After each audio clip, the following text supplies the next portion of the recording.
Hello അസ്സാം വലൈക്കും welcome to YouTube channel. നമ്മൾ കാണിക്കാൻ പോകുന്നത് മുട്ടയും കപ്പയും വെച്ചിട്ട് അടിപൊളി ഒരു കപ്പ ബിരിയാണിയുടെ റെസിപ്പിയാണ് കേട്ടോ. വളരെ ഈസിയാണ്, ടേസ്റ്റിയാണ്. അപ്പോൾ നമ്മുടെ വീഡിയോ വെക്കാൻ പോകുന്നതിന് നമ്മുടെ ചാനൽ ആദ്യമായിട്ട് കാണുന്നതാണെങ്കിൽ ഒന്ന് സബ്സ്ക്രൈബ് ചെയ്യുക, തൊട്ടടുത്ത ബെല്ലൈക്കൺ ഒന്ന് ക്ലിക്ക് ചെയ്യാൻ ഓൾ എന്നുള്ള ഓപ്ഷനും കൊടുക്കുക. എന്നാലും മാത്രമാണ് ഞാൻ പുതിയ വീഡിയോസ് നോട്ടിഫിക്കേഷൻ നിങ്ങൾക്ക് കിട്ടുള്ളൂ കേട്ടോ. അതുപോലെ തന്നെ സ്കിപ്പ് ചെയ്തൊന്ന് കാണാൻ വേണ്ടി ശ്രമിക്കാം. ഇനി നമുക്കിത് എങ്ങനെ ഉണ്ടാക്കാൻ നോക്കാം. അപ്പോൾ ആദ്യം തന്നെ നമ്മളൊരു കുക്കർ എടുത്തിട്ടുണ്ട്. കുക്കറിലേക്ക് നമുക്ക് എടുത്തിരിക്കുന്ന കപ്പ ഇട്ട് കൊടുക്കുക. കപ്പ ഇട്ട് കൊടുത്തതിന് ശേഷം കുറച്ച് മഞ്ഞൾപ്പൊടി ഇട്ട് കൊടുത്തിട്ടുണ്ട്, ഉപ്പും ഇട്ട് കൊടുത്തിട്ടുണ്ട്. എന്നിട്ട് കുറച്ച് വെള്ളം ഒഴിച്ചിട്ടുണ്ട്. അതൊന്ന് മിക്സ് ചെയ്തിട്ട് നമുക്കിത് ഒന്ന് വേവിക്കാൻ വേണ്ടി വെക്കണം. അപ്പോൾ 2 വിസിലാക്കി കൊടുത്താൽ മതി കേട്ടോ. അപ്പോൾ ഞാൻ മിക്സ് ചെയ്ത് കൊടുത്തതിന് ശേഷം അടച്ച് വെക്കുകയാണ്. നമുക്ക് 2 വിസിലാക്കിയിട്ട് ഇനി നമുക്കിത് ഓപ്പൺ ചെയ്ത് നോക്കാം കേട്ടോ. നമ്മൾ കുക്കർ 2 വിസിൽ വന്നതിന് ശേഷം ഓപ്പൺ ചെയ്ത് നോക്കേണ്ടത് അതുപോലെ കെട്ടിയിട്ടുണ്ട് കേട്ടോ. അപ്പോൾ ഒരുപാട് ഉടഞ്ഞു പോവണ്ട. അപ്പോൾ നിങ്ങളുടെ കുക്കറിൻ്റെ വിസിലിൻ്റെ വേവിനൊക്കെ അനുസരിച്ചിട്ട് നിങ്ങൾ വേവിച്ച് വെക്കുക കേട്ടോ. ഒരുപാട് ഉടഞ്ഞു പോകരുത്. എന്നിട്ട് അത് മാറ്റി വെച്ചതിന് ശേഷം നമുക്ക് വേറൊരു പാൻ എടുത്തിട്ട് കുറച്ച് എണ്ണ ഒഴിച്ച് കൊടുക്കുക.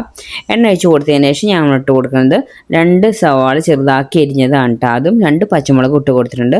ചെറുതാക്കിയിട്ട് തന്നെ ഇതുപോലെ ചെറുതാക്കിയിട്ട് തന്നെ അരിഞ്ഞെടുക്കുക കേട്ടോ. നമുക്കൊന്ന് ഇളക്കി കൊടുക്കാം. ഇളക്കി കൊടുത്തതിന് ശേഷം നമുക്ക് കുറച്ച് ഉപ്പിട്ട് കൊടുക്കണം. അപ്പോൾ പെട്ടെന്ന് അത് വാടി കിട്ടും. അപ്പോൾ അതിനായിട്ട് നമുക്ക് കുറച്ച് ഉപ്പിട്ട് കൊടുക്കണം.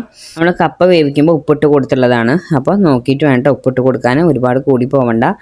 അതിനുശേഷം 2 ഉണക്കമുളക് ഇട്ട് കൊടുത്തിട്ടുണ്ട്. 2-3 നിങ്ങൾക്ക് ഇട്ട് കൊടുക്കുക. അതിനുശേഷം ഒന്ന് ഇളക്കി കൊടുക്കുക. ഇളക്കി കൊടുത്ത് ഒന്ന് നല്ല സോഫ്റ്റായി വരണം കേട്ടോ. അതുവരെ നമുക്ക് ഇളക്കി കൊടുക്കുക. നമ്മൾ അതിനുശേഷം കുറച്ച് കറിവേപ്പില ഇട്ട് കൊടുത്തിട്ടുണ്ട്. നല്ല ഒരുപാട് വാടി ഉടഞ്ഞു പോകണ്ട, ഒന്ന് സോഫ്റ്റായി കിട്ടിയാൽ മതി കേട്ടോ. നമ്മൾ ഇളക്കി കൊടുത്ത് ഒന്ന് സോഫ്റ്റായി വന്നിട്ടുണ്ട്. അതിന് ശേഷം നമ്മൾ ഇട്ട് കൊടുക്കുന്നത് ഒരു 1/2 ടീസ്പൂൺ മഞ്ഞൾപ്പൊടി ഇട്ട് കൊടുത്തിട്ടുണ്ട്. 1 ടേബിൾ സ്പൂൺ കാശ്മീരി ചില്ലിയാണ് ഞാൻ ഇട്ട് കൊടുത്തത്. അതിന് ശേഷം 1 സ്പൂണ് മല്ലിപ്പൊടി ഇട്ട് കൊടുക്കുന്നുണ്ട് കേട്ടോ. കാശ്മീരി ചില്ലി ഉണ്ടെങ്കിൽ കാശ്മീരി ചില്ലി ഇട്ട് കൊടുക്കുക. അപ്പോൾ അധികം എരി ഉണ്ടാവില്ല, കുറച്ച് കളറും കിട്ടും. അപ്പോൾ 1 ടേബിൾ സ്പൂണ് മല്ലിപ്പൊടി ഇട്ട് കൊടുത്തിട്ടുണ്ട്. ഇനി ഇട്ട് കൊടുത്തത് 1 സ്പൂണ് കുരുമുളക് പൊടിയാണ്. അതിന് ശേഷം ഒരു 1/2 ടീസ്പൂണോളം ഗരം മസാല ഇട്ട് കൊടുത്തിട്ടുണ്ട്. ഇത്രയും പൊടികൾ ഇട്ട് കൊടുത്തതിന് ശേഷം ആ പൊടികളുടെ പച്ചമണം മാറുന്ന വരെ നമുക്ക് ഇളക്കി കൊടുക്കാം കേട്ടോ. അപ്പോൾ നമുക്ക് ഫ്ലെയിം മീഡിയത്തിൽ തന്നെ ഇട്ട് ഇളക്കി കൊടുക്കുക. ഒരുപാട് ഹൈലൊന്നും ഇടണ്ട. നന്നായിട്ട് ആ പച്ചമണം മാറുന്ന പോലെ നമുക്ക് ഇളക്കി കൊടുക്കാം കേട്ടോ. അപ്പം അതാ നമ്മൾ ആ പൊടികളുടെയൊക്കെ പച്ചമുളകൊക്കെ മാറി അതിന് ശേഷം ആ മസാല നമുക്കൊരു സൈഡിലേക്ക് മാറ്റി കൊടുക്കുക. ഇനി നമുക്ക് അതിലേക്ക് വേണ്ടത് കോഴിമുട്ടയാണ്. അത് ഞാനൊരു 3 എണ്ണം എടുത്തിട്ടുണ്ട് കേട്ടോ. അപ്പോൾ നമുക്ക് ഫ്ലെയിം ഒരു ലോ ഫ്ലെയിമിലിട്ടിട്ട് നമുക്കത് പൊട്ടിച്ചതിലേക്ക് ഇട്ട് കൊടുക്കാം കേട്ടോ. അപ്പോൾ ഇവിടെ 3 എഗ്ഗും പൊട്ടിച്ചിട്ട് കൊടുത്തിട്ടുണ്ട്. ഇനി നമുക്ക് 2-3 മിനിറ്റ് കഴിഞ്ഞതിന് ശേഷം ഇതൊന്ന് ചിക്കി കൊടുക്കാം കേട്ടോ. അപ്പോൾ തന്നെ ചിക്കി കൊടുക്കേണ്ട, 2-3 മിനിറ്റ് കഴിഞ്ഞതിന് ശേഷം ചിക്കി കൊടുക്കാം. അപ്പോൾ നമുക്കത് അതിൽ കാണാൻ പറ്റും ചെറിയ പീസസ് ആയിട്ട്. അപ്പം തന്നെ ഇട്ട് ഇളക്കി കൊടുത്താൽ നല്ല പൊടിഞ്ഞു പോവും. അപ്പോൾ നമ്മൾ നന്നായിട്ട് മിക്സ് ചെയ്ത് കൊടുക്കേണ്ടതുണ്ട് കേട്ടോ. നമ്മൾ മുട്ടയൊക്കെ ചിക്കിയായിട്ടുണ്ട്. നമുക്കത് മുട്ട ആയതിന് ശേഷം നമുക്ക് ആ നീക്കി വെച്ച മസാല ഇല്ലേ അത് ഇതിലേക്ക് ഒന്നാമത് മിക്സ് ആക്കി കൊടുക്കാം കേട്ടോ. ഇപ്പം തന്നെ നല്ലൊരു സ്മെല്ലാട്ടോ. നമുക്കൊരു ചിക്കൻ കറി വെച്ചതിൻ്റെ ഒക്കെ ഒരു സ്മെല്ല് പോലെ നമുക്ക് കിട്ടും. അപ്പോൾ നന്നായിട്ട് മിക്സ് ചെയ്ത് തന്നെ കൊടുത്തിട്ടുണ്ട്. ഇതൊന്ന് മിക്സ് ചെയ്ത് കൊടുത്തതിന് ശേഷം നമ്മളിവിടെ വേവിച്ച് വെച്ചിരിക്കുന്ന കപ്പല്ലേ അത് ഇതിലേക്ക് ഇട്ട് കൊടുക്കുക കേട്ടോ.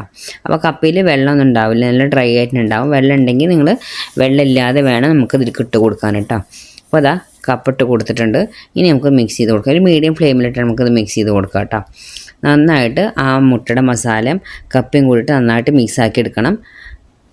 നല്ല ടേസ്റ്റാണ് ഇത് കഴിക്കാൻ. കപ്പ ഇങ്ങനെ വാങ്ങുമ്പോൾ കപ്പ വെറുതെ കഴിക്കാനും ടേസ്റ്റാണ് വേവിച്ചതിന് ശേഷം. പക്ഷേ ഇതുപോലെ ആക്കുമ്പോൾ നല്ലൊരു ടേസ്റ്റാണ് കേട്ടോ. നമ്മൾ ഒരു ചിക്കൻ കറി കൂട്ടി കഴിച്ചൊരു ഫീൽ നമുക്കുണ്ടാവും. അപ്പോൾ നല്ല ടേസ്റ്റാണ്. ഇപ്പോൾ രാവിലെ ആണെങ്കിലും അതുപോലെ ഈവനിങ്ങിലൊക്കെ കുട്ടികൾ സ്കൂളിൽ വരുന്ന സമയത്തോ അല്ലെങ്കിൽ നമ്മൾ ഈവനിങ് വെറുതെ ഒരു ചൂട് ചായയുടെ കൂടെ ഒക്കെ കഴിക്കാൻ നല്ല ടേസ്റ്റാണ് കേട്ടത്. നന്നായി മിക്സ് ചെയ്ത് കൊടുത്തതിന് ശേഷം ഞാൻ കുറച്ച് സവാള ചെറുതാക്കി അരിഞ്ഞ് ഇട്ട് കൊടുക്കുകയാണ്. അത് നിങ്ങൾ കഴിക്കണ നേരത്തെ ഇട്ട് കൊടുത്താൽ മതിയിട്ട് സവാള. അപ്പോഴാണ് നമ്മൾ ആ കപ്പയും ഇതൊക്കെ കഴിക്കുമ്പോൾ ആ പച്ച സവാള കടിക്കുമ്പോൾ നല്ല ടേസ്റ്റാണ് കേട്ടോ. ഇഷ്ടമുള്ളവർ ഇട്ട് കൊടുക്കുക സവാളയുടെ ടേസ്റ്റ്. ശേഷം കുറച്ച് മല്ലിച്ചപ്പും കറിവേപ്പില ഇട്ട് കൊടുക്കുക കേട്ടോ. ഈ മല്ലിച്ചപ്പും കറിവേപ്പില നമുക്ക് കപ്പയും അതെല്ലാം മിക്സ് ആക്കിയതിന് ശേഷം ഇട്ട് കൊടുക്കുക. പച്ച ഉള്ളി ഇതുപോലെ കട്ട് ചെയ്തിട്ട് നിങ്ങൾ കഴിക്കുന്ന സമയത്ത് ഇട്ട് കൊടുത്താൽ ലാസ്റ്റ് കഴിക്കുമ്പോൾ ആ പ്ലേറ്റിലേക്ക് ഇട്ട് കൊടുത്താലും മതി കേട്ടോ. അപ്പോൾ നമ്മൾ കപ്പ ബിരിയാണി റെഡി ആയിട്ടുണ്ട്. മുട്ട വെച്ചിട്ടുള്ള കപ്പ ബിരിയാണി റെഡി ആയിട്ട് നമുക്ക് അടച്ചു വയ്ക്കുക.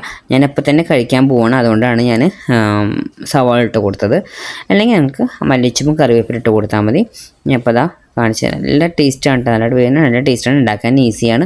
ഇപ്പോൾ ചിക്കൻ വെച്ചിട്ട് ചിലർ ബീഫ് വെച്ചിട്ടുണ്ടാക്കും, ചിക്കൻ വെച്ചിട്ടുണ്ടാക്കും. അപ്പോൾ ഇതൊന്നും ഇല്ലെങ്കിൽ ഈ ചിക്കനും ബീഫും കഴിക്കാത്തവരാണെങ്കിൽ ഇതുപോലെ എഗ്ഗ് വെച്ചിട്ട് നിങ്ങൾക്ക് ഉണ്ടാക്കാം. എഗ്ഗ് മാത്രം വീട്ടിലുണ്ടെങ്കിൽ ഇത് വെച്ച് നമുക്ക് ഉണ്ടാക്കാം കേട്ടോ. അപ്പോൾ നല്ല ടേസ്റ്റാണ്. എല്ലാവരും ട്രൈ ചെയ്ത് നോക്കുക. അത്ര വീഡിയോ ലൈക്ക് ചെയ്യാനും ഷെയർ ചെയ്യാനും കമൻറ്റ് ചെയ്യാനും സബ്സ്ക്രൈബ് ചെയ്യാനും മറക്കരുത്. Okay, bye bye, thank you.